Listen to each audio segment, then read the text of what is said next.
Hey folks, Erick Stakelbeck here. Welcome to the Watchman Newscast and welcome to the U.S. Capitol. I am here in D.C. as part of an Israel Advocacy Summit, incredible three-day event where we have hundreds of Christian and Jewish leaders from across the United States and really across the world. We've got people from Israel here as well, lobbying members of Congress on both the House and Senate side to stand with Israel in the face of not only growing threats from Iran and the Houthis, Hamas, Hezbollah, but also the growing anti-Semitism right here in the United States on college campuses and in the streets of places like New York City. So a very busy few days here at the Capitol, but I'm coming to you just off the cuff, straight from my phone with some breaking news.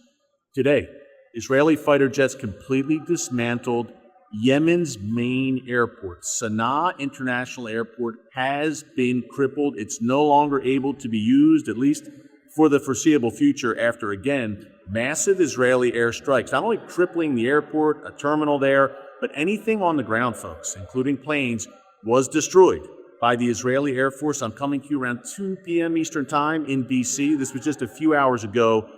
It came on the heels, obviously, of yesterday's major attacks. We reported this also yesterday from D.C., where Israel struck Hodeidah Port. Now, that's Yemen's main port on the Red Sea coast. And surprise, surprise, just as the airport, if you're wondering why Israel would shut the airport down, Hodeidah Port was used as, you guessed it, a transit point for smuggling in Iranian-supplied weapons. The kind of weapons, including ballistic missile components, that the Houthis used, in which they sparked off these retaliatory Israeli strikes, by the way. The Houthis used on Sunday, firing a ballistic missile at Israel's main airport, Ben Gurion Airport in Tel Aviv, and shutting that airport down, at least temporarily, and wounding at least 6 people. Now, that Houthi ballistic missile fell on an access road just outside Ben Gurion, and folks, that's a no-go. It's unacceptable. I've traveled that access road many, many times coming in and out of Ben Gurion Airport in my travels to Israel. So Israel said, look, non-starter, unacceptable, red line. We're going to respond with overwhelming force. And respond they did. Yesterday, striking the port and a concrete factory, which was used to build, by the Houthis, to build military infrastructure, tunnels, etc. And then today, not only completely crippling that airport, but also striking 2 power plants in Yemen. So message sent clearly to the Houthis, but the big question that we've had throughout the past several months really is, no matter, just switching arms here on my phone, no matter how often they are struck, are they getting the memo? Are they getting the message? It really seems like they're not, folks. They're a suicidal death cult with a death wish. Their main motto, their slogan, talks about death to America, death to the Jews, a curse on the Jews, I should say, death to Israel. Allah is the greatest. So this is a genocidal, suicidal death cult. It seems like they're determined to go out in a blaze of glory, in their view, and continue firing missiles at Israel. They're already threatening new attacks against Ben Gurion Airport. They're threatening new attacks against Haifa, which is north of the airport on the Mediterranean coast. So it doesn't seem like the Houthis are going to let up. And again, they're signing their own death warrant as they do this. President Trump today also commented on the Houthi situation because the U.S. continues to carry out major airstrikes, pounding. I think it's close to 50 days straight, or over 50 days straight now, that President Trump has ordered airstrikes against the Houthis in Yemen, completely pounding them. And President Trump said today, look, if the Houthis stop attacking U.S. shipping in the Red Sea, then we'll stop attacking them. And I think Israel's philosophy has pretty much been the same on the Houthis. If you don't attack us, we won't attack you. The Houthis don't seem to want to play ball. So more on that in a minute, folks. Where's this all heading? If the Houthis are being absolutely shellacked and bombarded on a daily basis by 2 of the greatest air forces in the world, the United States and Israel, and they're still not ceasing their drone and ballistic missile attacks, what can be done? I'm going to break that down in a minute and why this all leads back to the head of the snake, the Iranian regime. But first, look, I mentioned 6 Israelis being wounded in that Houthi ballistic missile attack on Sunday on Ben Gurion Airport. Well, Magen David Adom was right there on the ground helping the wounded Israelis. Who are they? Check them out at SaveLivesIsrael.com.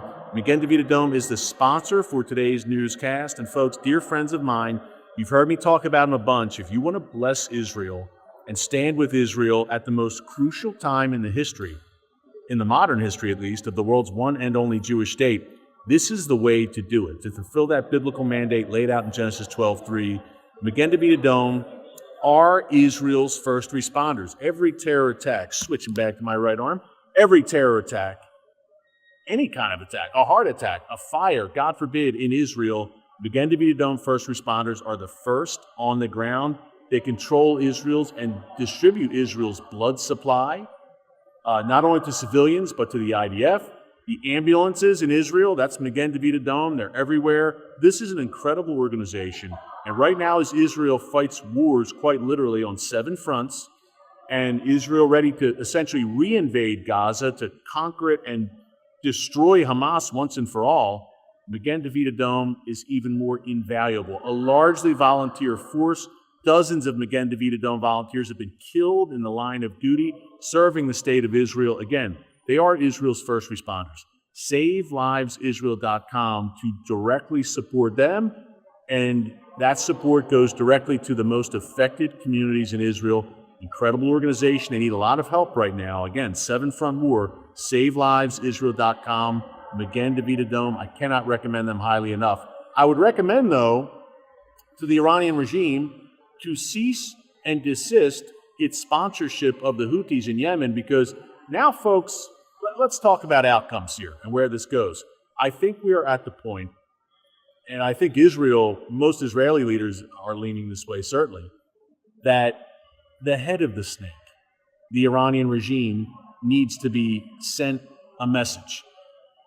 The Houthis aren't the Houthis, and they're not doing what they do without Iranian support, Iranian financing, Iranian backing, Iranian training, etc. We reported here in the newscast just a few weeks ago, and by the way, if you miss any of our newscasts, be sure to subscribe. Click the notification bell so you get alerts every time a new video is posted. We've got over 1 million subscribers right now. Hard to believe, only God, and big thanks to all of you out there, our watchmen and women on the wall. But be sure to subscribe. Follow me on X, Facebook, Instagram, across social media with breaking updates. But we've reported that Israeli leaders are saying, look, if the Houthis can't do what they do, Hezbollah, Hamas, that entire Iranian ring of fire, the militias in Iraq, they don't have any bandwidth without Iranian arming and funding and supporting. We reported a few weeks ago that Iranian Islamic Revolutionary Guards Corps advisors have now evacuated Yemen because they see the writing on the wall. But if Iran is ordering the Houthis to continue attacking Israel and U.S. shipping, and they're getting their marching orders, their weapons, their funding from Iran, so did Hamas, so does Hezbollah, don't you eventually have to go to, again, the head of the snake? Some have called it the head of the octopus. The Iranian regime is the root to all of this. And I think to ultimately solve the terror problem in the region, you got to dig out the root. And that is most certainly Iran. Now, Israel, I think, is prepared to do that. The United States, the complication potentially is the United States, Trump administration, is right now engaged in diplomatic talks, obviously, with Iran over its nuclear weapons program. If Israel strikes Iran, does that throw a monkey wrench into things? We don't know, but I think we're at 0 hour here, where Israel's going to have to send Iran a message directly. If you want to stop the Houthis, that's one way to do it. Iran calls off the wolves. After you strike them, they say the Houthis, no more. Or, and this is a very unappealing option, look, we discussed this on yesterday's newscast. Yemen is vast, it's mountainous, it's rugged terrain.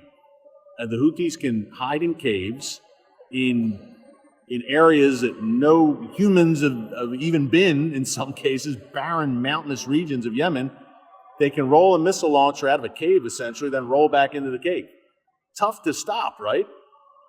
So that's how the missiles and drones keep being fired, because there's so many hiding places in Yemen. And the only way, it's similar to Afghanistan after 9/11. You had U.S. Special Forces going on the ground to help root out the Taliban, Al-Qaeda, in those mountainous regions near the Pakistan border. That's an unappealing option for Israel and the United States, but does it get to that point where Special Forces going on the ground? That seems to be the only way to truly perhaps cease this continued firing of projectiles by the Houthis. But again, no one wants to see that.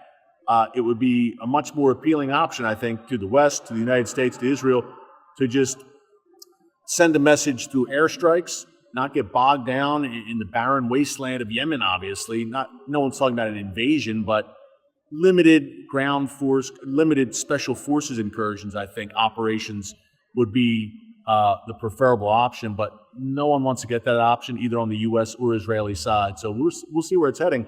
But it all leads back to Iran. You don't even have to consider that option if Iran calls off the wolves and if Iran gets the message. And look, President Trump said on Sunday, only the complete dismantlement of Iran's nuclear weapons program is acceptable in these talks. Again, this is the year of reckoning for Iran's nuclear program. By the time 2025 is out, folks, we'll know which way this is going. Fasten your seatbelts, keep it all in prayer. Hey, pray for me here at the U.S. Capitol. I just interviewed Speaker Mike Johnson, which was a big one last night. I'm interviewing Israel's ambassador to the United States today, Yakil Leiter, and also Congressman Byron Donalds, who may be the next governor of Florida. He's going to run after Governor DeSantis' term is up. So exciting things happening here in the nation's capital. I know not the greatest quality today off the phone, but you're here again for the content, not the bells and whistles, and we appreciate you for that. Until tomorrow from D.C., God bless you, and remember, never hold your peace. Hey everyone, thanks for checking out the Watchman Newscast. Make sure you hit the subscribe button so you never miss an upload, and tap the bell icon so you're notified every time a new video is posted. And don't forget to share your thoughts, insights, and comments below. Thanks for watching. We'll see you back here tomorrow.